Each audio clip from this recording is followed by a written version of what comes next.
So today I'm going to be making some stuffed peppers and some stuffed portobello mushrooms.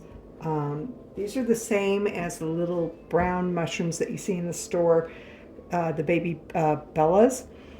Those are just small versions of these. They're younger. And the portobello is great, and especially if you're vegetarian or vegan, they can take the place of like sandwich meat or hamburger meat, when you're like making a sandwich. They're very high in fiber. Always remember that mushrooms, when it comes to human beings, that they cannot absorb the nutrition of a mushroom unless it's cooked. So this is basically, when it's uncooked, it's just fiber. That's all it is to us. So we have to cook mushrooms to release that nutrients that we can digest as human beings. So the one thing about portobellos is they're very delicate. So what we're going to do is we're going to cook these first, and then to cook them a little bit so we can get all the gills and the stem out, to hollow this out a lot. And then I'm going to stuff it with meat, and we're going to go over what that meat mixture looks like. I'm actually going to make a combination of some sage sausage and ground beef. I have about a pound of ground beef here and sage sausage. You really don't need that much. That would probably fill all this and then some. But I decided that I'm going to make a ton because the leftovers I'll use just to eat all week long, a high protein meal of just the meat. I'm also going to do some chorizo, which, if you're not familiar with chorizo, it's a Mexican spiced sausage. So it has a lot of flavor, that Mexican food flavor. And so I'm going to put some of that in there too. And then I'm going to put some Parmesan cheese and just the regular sausage. And then with the Mexican sausage, the chorizo, I'm going to do a Mexican type cheese. So the first thing we need to do is, I've already chopped up some green onions. You can use regular onions if you want, but the key is that you chop them up really small, because you don't have a whole lot of space inside the cavities of these things. So you want these to be small, and that includes if you just use regular onions. This, I've got about 3 to 4 green onions that I've got chopped up. And if you're using regular onions, depending on your taste, you can use anything from a half a onion chopped up finely, or a whole onion if you really like onions. So when it comes to the peppers, the first thing we need to do is we need to cut the tops off. Now these are going to be cooked differently because they have different cooking times. So I'm going to cook the mushrooms first, and then I'll do the peppers separately. But what you're going to do is you're going to cut off enough at the top to where you're going to have more of a hollow cavity underneath. Okay, and then we can pull this out, and now we have this nice hollow cavity. Now don't throw all this out except for the seed part of it, because I'm going to chop this up finely and I'm going to put it in my meat. If I was using regular small mushrooms and they had stems, I would do the same things with the stems. So I'm going to chop this stuff up finely, throw it in the meat.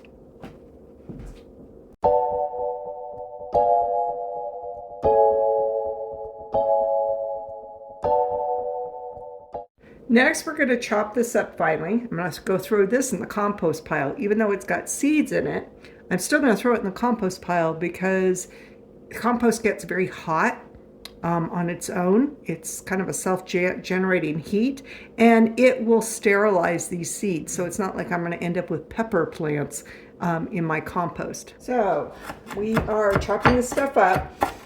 And again, you want it to be really fine because you don't have a whole bunch of room in the stuffing cavity. And making them fine, you can get more in there, get it to fit in there better. Okay. It's a little bit more, so it's okay that they're mixing now because they're both going in the same pan. Okay, so let's go ahead and cook our meat now. So the first thing I'm going to cook up is my sausage. I use Sage Sausage by Jimmy Dean. You know, this is not sponsored, but it's just my favorite brand. And well, the reason I like it is that it's well ground up. I'm not a big fan of sausage that has fat globules, I call them, in it, where this is, it's ground finely, and I prefer it. So I use their products a lot because of that. The Sage sausage is great. It has a great savory flavor to it, and I use it in everything. So you really, I can't imagine using the maple sausage. It just doesn't sound good to me with all the other things that we're making. But that might be a flavor that you like. So the first thing I'm going to cook is the sausage, and I'm going to cook that first for a few minutes and kind of get it brown before I put ground beef in it, for two reasons. One, sausage has, you know, can have some organisms in it, microorganisms, that are not good for you and can make you sick. Sausage always has to be cooked well. You never want sausage to be pink, and you need to even cook it longer than that after it's, you know, turns brown. It's just, it will kill whatever bacteria is in there that you need to get out. So I always cook it longer than the ground beef, and so I always put it in first, and then I'll put in the ground beef. And the second reason is that nowadays ground beef has a lot of water in it. You know, they do it at the butcher. They tend to add water, sort of, at least that's the legend, to make it heavier. I don't know if that's true, but it releases a lot of water. And so once it gets so watery in there, even though you drain it, you're not going to get your sausage hot enough that it needs to kill whatever you need to kill. And the same with beef. You need to cook your ground beef up to a certain temperature to kill any kind of bacteria in there that's going to make you sick. So we're going to go ahead and chop this up and stir it up.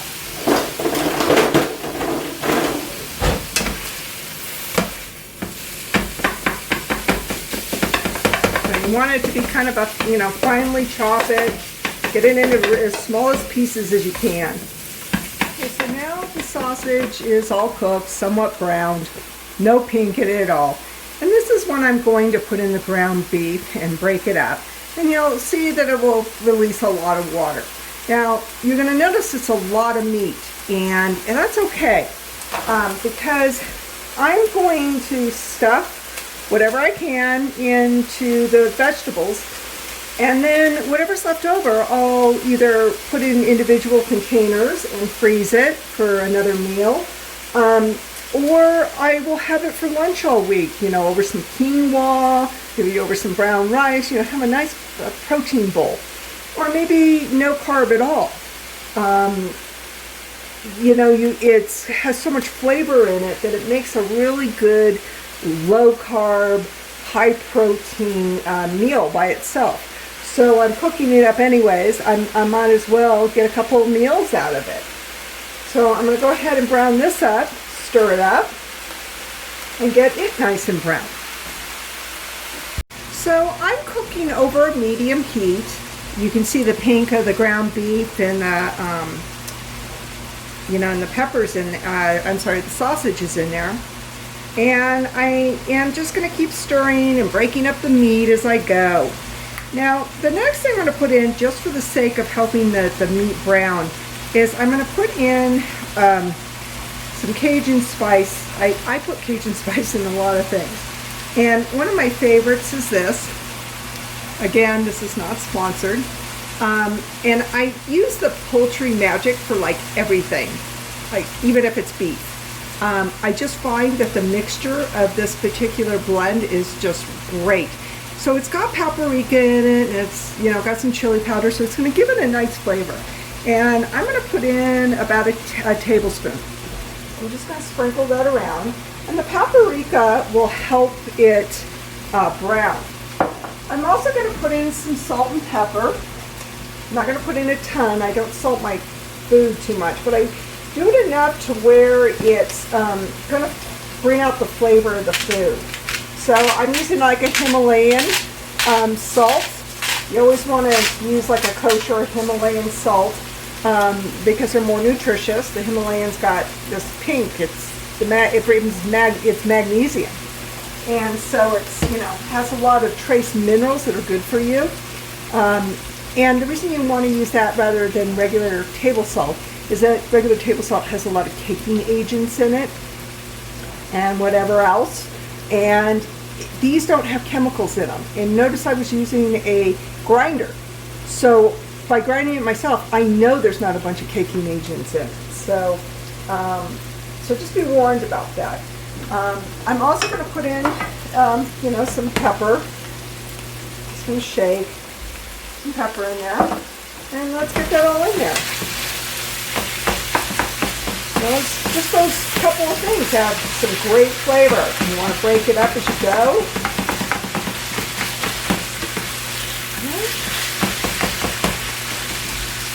So we want to get our vegetables cooked up too. You could cook them, in not cook them that much. Raw vegetables are good for you and have more nutrition. But I saute them in here just to get them a good flavor.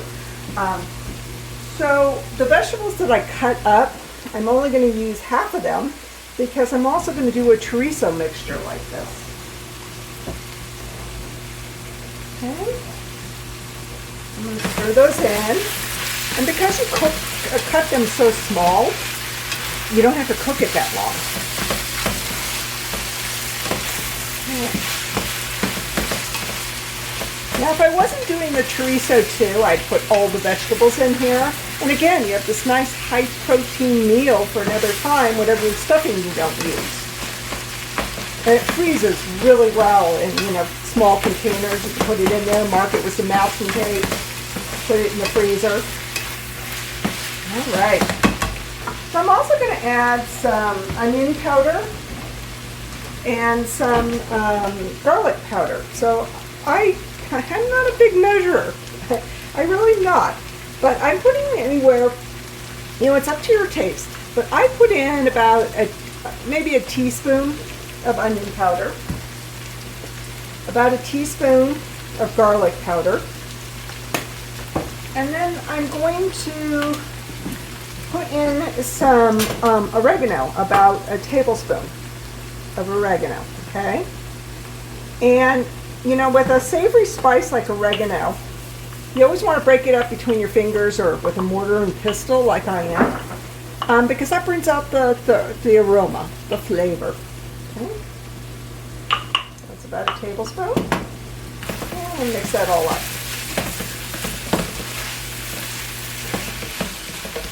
I haven't seen this in a long time, but this is kind of like a dish that used to be very popular in breakfast places called a Joe's Special.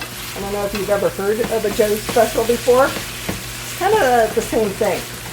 I call it a hash. So I call it hash because I've got, vegetables in there, and if you even put some potatoes in there, then it's even more of a hash. So, and I make these all the time. They're very high nutrition. You can just pack your vegetables in there. Okay? But I'm actually not putting a ton of vegetables in here this time because, believe it or not, my husband, Mr. Martini, doesn't eat vegetables. Go figure. But he will eat mushrooms, hence the Portobellos. So, we're probably about done with this, but I'm going to let it sit for a little bit just to kind of, marry, get that oregano cooking and bring in those flavors and stuff. I'm also going to put in just a little bit of chicken broth in there because it kind of acts like a little gravy as it cooks down. Well, I was going to put chicken broth, but I guess I'm putting beef broth in because Mr. Martini used all my broth. But you only want to put in about 1/4 of a cup of the broth. And what's nice is it just makes this nice little gravy into the meat. Okay? I'm going to turn down my heat to simmer. And I'm just going to let this simmer for about 5 to 10 minutes. You don't want to overcook it. But it also, the broth kind of keeps the meat nice and moist. Okay. And if you're cooking mushrooms, cut up mushrooms in here too. That will release some liquid. Okay. And we're just going to let it sit here and stir it occasionally. Just kind of let it simmer and, you know, open up some of that flavor into the meat. And I just kind of completely forgot one of the main ingredients, and that's minced garlic. I normally put in about 2 or 3 cloves of garlic. I love garlic, and it's so good for you. But I have this roasted garlic that comes in a jar that I want to use up that my husband bought. So it's chopped roasted garlic. So if you like using jar garlic, you know, that will work too. But to be honest with you, I think fresh garlic gives you a better flavor. But you know, that's your choice on what kind of garlic you want. Also, fresh garlic's going to have, you know, it hasn't lost its nutrition. I can stuff, you know, it sits on the shelves for a long time. They process it, where a nice fresh, you know, clove of garlic that you mince up yourself hasn't been processed. And, you know, we all need to get away from processed food. So I'm going to stir in that garlic really well and still continue to have it marry. So this is probably cooked enough, and I'm going to go and transfer it to a bowl and just set it aside. And it will continue to kind of marry as it sits in the bowl. And I'm going to work on the chorizo. Now, I had mentioned that Mr. Martini doesn't eat vegetables. It's been a big bone of contention with me over the years. But he will eat mushrooms, and he will eat onions as long as I cut them up really small, especially green onions. So I put the green onions in there. You notice too, I also put red peppers. And now that this is cooked, you really don't see the red peppers so much in the meat mixture. So I kind of am hiding it from him, and he'll eat it that way. Another thing that I'll add sometimes with my non-vegetable eater is I'll put in some shredded carrots. You know, I'll buy those bags of shredded carrots, and I'll put, you know, a handful in, whatever I can do to get vegetables in them. And it gets kind of translucent, and you don't see it in here. So if you have somebody like that at home, these are kind of little tricks I do. He does eat mushrooms, and if you have somebody that doesn't like mushrooms, like my youngest doesn't, I always chopped them up just super small, put them in here, and they wouldn't even notice that they're in there. Okay, so we transferred it to a bowl. Just gonna set it aside. If you want to keep it warm, you can just put a plate over it. Also, too, one thing I didn't mention is make sure that it's drained of its grease and any kind of liquid. This particular mixture didn't really produce any grease or liquid that much, so I only had like a tablespoon to drain out. But you want this to be as dry as possible. So I'm just going to set it aside. I'm going to start on the chorizo. Now, one thing that's so great about chorizo is I won't have to season this at all. It's already pre-seasoned. It's pork, and it usually has chili powder in it, garlic. When I make mine by scratch, which I have a video on, by the way, I make mine with red wine vinegar, garlic powder, fresh garlic. I'm trying to remember my recipe. I might even put oregano in mine if I remember correctly. So it doesn't need any seasoning. It's like ready to go. And that's one thing I love about chorizo, is that it's ready to go. And I can just hook it up and stuff it in whatever I want.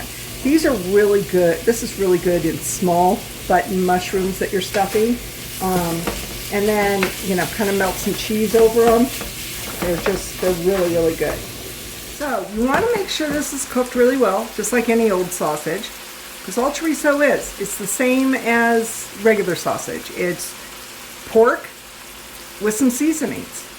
And so it's just a different kind of seasoning package, you know, profile that they put in this. But it needs to be cooked well, just like regular sausage. So now I'm going to put in my vegetables.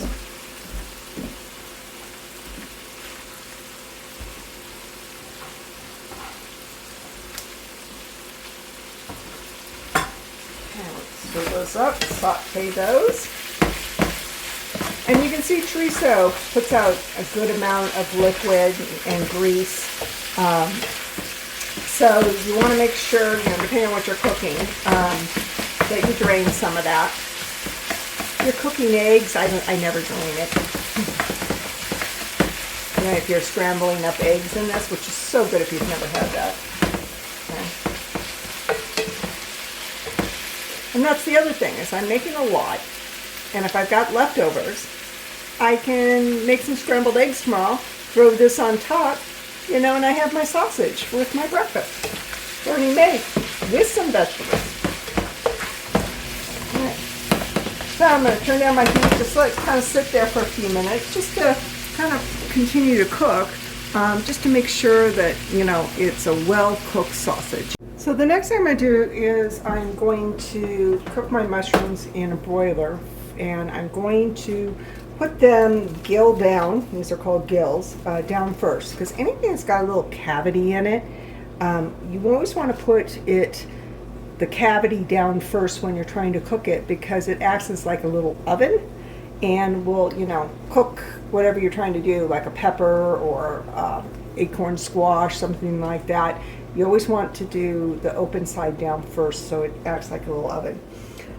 So what I'm going to do is I'm going to put some oil on on my mushrooms, and then I'm going to sprinkle it with some salt and pepper, and I'm going to put it in a broiler, and I'm going to cook it for about 4 minutes on each side. Okay, so I'm going to use olive oil. I'm actually using a garlic infused olive oil. I've said this before in my other videos that if you're cooking high temperature, you don't want to use olive oil, because it breaks down and then it's worse for you than the benefit you're trying to get. This time around, you know, you want to use something like an avocado oil, canola, or, you know, your best is grape and avocado oils. Grapeseed oil, which I love. But I'm going to use this olive oil because I actually am trying to use it up. It's garlic infused. And because these aren't going to cook very long, I'm not as concerned about the temperature. I'm going to sprinkle these with some salt and pepper. I'm not going to use a whole lot because I taste the chorizo, and the chorizo, because it's pre-seasoned, is actually kind of overly salted for me.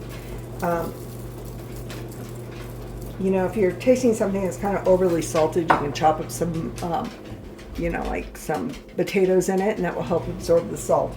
And then I'm going to turn these over, and I'm going to do the same thing on the other side. Now you can also, you know, use a spray oil. I actually have a spray olive oil. You know, it's probably a lot easier. Okay, and I'm going to put a little pepper on this side. I'm not going to put a salt just because my meat is kind of over salted, the chorizo. Maybe I'll put a little because it's just a little. All right, I'm going to put these in the oven, 4 minutes on each side. Again, I'm going to start with the gills down because they'll cook better and act as a little oven. So now you're broiling. You're going to broil at a high broil, like 500. You're going to have it in the middle, the rack in the middle of the oven. Always have your oven open just a little bit when you're broiling, just to prevent, you know, from it getting too hot in there. And it can actually cause fires, especially if you have a gas oven. And, you know, and keep an eye on it, because broiling can burn your stuff really quick. So let's go ahead and put these in. All right. So, let's put it on this middle rack, and I'm going to set a timer for 4 minutes. Okay, so let's go ahead, and you can see I've got a jar. We're going to go ahead and flip these. So I'm going to pull it out. Okay. And give it a little flip.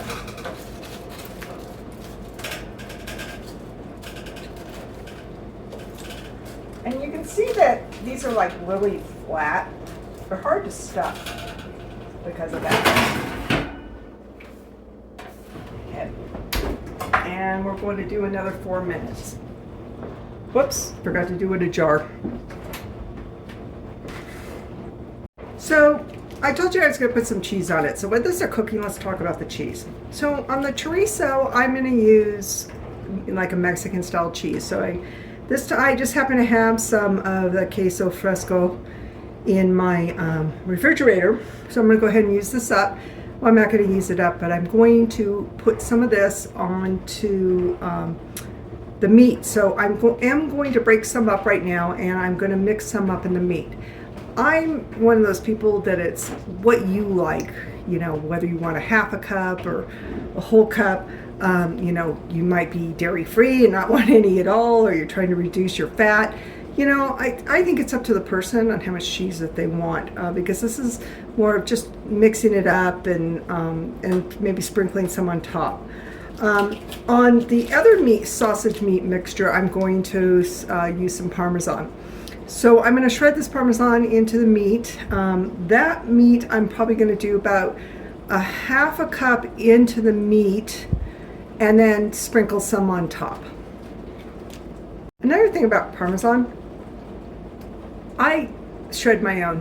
I don't buy the kind in the containers. There's a lot of junk that's in the canned containers that you get on the shelf. Think about it. It's on the shelf, and it's on the shelf for a long time. So they've got a lot of preservatives.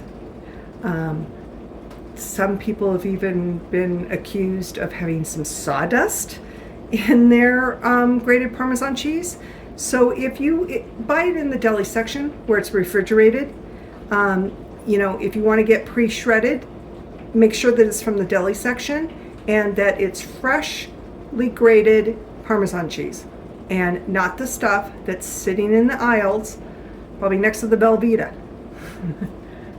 Okay, so I've pulled out the mushrooms. I've cooked them 4 minutes on each side under a high broiler, 500-degree broiler. You'll notice that they're very moist, so I'm going to drain the liquid off. I'm letting them cool a little bit so I can handle them. And once they cool a little bit, I'm going to scrape out the insides, but you have to handle them very delicately. They break apart very easily. You'll also notice that I put some of that Mexican cheese into the chorizo, and I'm going to do the same with the other sausage. I put about 1/4 of a cup of the Mexican cheese in here. Also will help hold it together. And then I'm going to do about 1/4 of a cup with this meat mixture of the Parmesan, and then I have leftover cheese that I can sprinkle as much as I want on top. And so good. Okay, so I'm stuffing, while I'm waiting for the mushrooms to cool, I'm stuffing this with chorizo. Getting these all ready. You can get quite a bit in it. Putting them in a casserole dish. Okay. So you can just keep pushing down. You can get so much in there. It's just kind of amazing how much. I mean, look at this. I'm almost using all my chorizo in these peppers. Okay. All right. I'm going to cover these with foil. And then when I'm ready to cook them, I'm going to cook them in 350-degree oven, Fahrenheit, for 10 minutes. Then I'm going to remove the foil, and I'm going to cook them for an additional 15. Okay, so I've taken a spoon, and I've scraped out the gills of each one of these. If the stem was a little bit too big, I cut it out. Now, the one thing about portobellos, you can stuff them and then cook them, or you can pre-cook them like I did, take out the gills and then stuff them. It's kind of up to your preference. Doing the gills, taking the gill, cooking it ahead of time like I did, and then putting the gills in is going to give you more room, and that's why I would do it. So when you do take out the gills, always hold it in your hand and do it over a sink, because they retain a lot of water. So if you do it over the sink, holding it in your hand, you can, the water will just drain. So you're going to put in as much as you can, into the mushroom.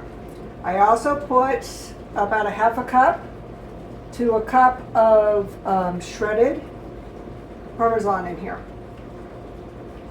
Okay, it doesn't have to be shredded. It can be the finely shredded. You can see that I have bigger pieces in here. Okay, you're going to put in as much as you can without it falling all over the place, and then use your spoon to kind of mold it. Okay? And just do it to all of them. Do the same thing. Now you're not going to have a big ridge on some of these. Portobellos can be very flat, so just use your spoon to just kind of mold it on. Okay. And if you had put your cheese in when the meat was still hot, it had melted a little bit, it will help kind of mold things together too. So I'm going to do that to all these. Okay, so I've got them all stuffed, and now I'm going to put them back in the broiler, same temperature, the high 500 degree broiler, for about 4 to 5 minutes. Now before I put these in the oven, I sprinkled them with some Parmesan cheese, and I used about maybe a half a cup to a cup of Parmesan cheese. Again, it's up to you. You might be lactose intolerant, not use any cheese at all. It's not going to really make any difference. It's more about the flavor and the texture of having cheese. But I'm going to put this in now and keep a close eye on it because you don't want it to burn your cheese or overcook it. And again, I'm going to put it in for about 4 to 5 minutes. All right, so I just pulled them out of the oven. Don't those look great? They're all melted, you know. And what's nice about this is that you can put in what you want to put in, what you like, what vegetables you like to put in, what kind of sausage you like, what kind of cheese you like. No cheese at all. It's up to you. You can put some, tablespoon of tomato paste in it just to kind of give it that sloppy Joe kind of flavor. But these are great. I can now take these. We can have them for dinner.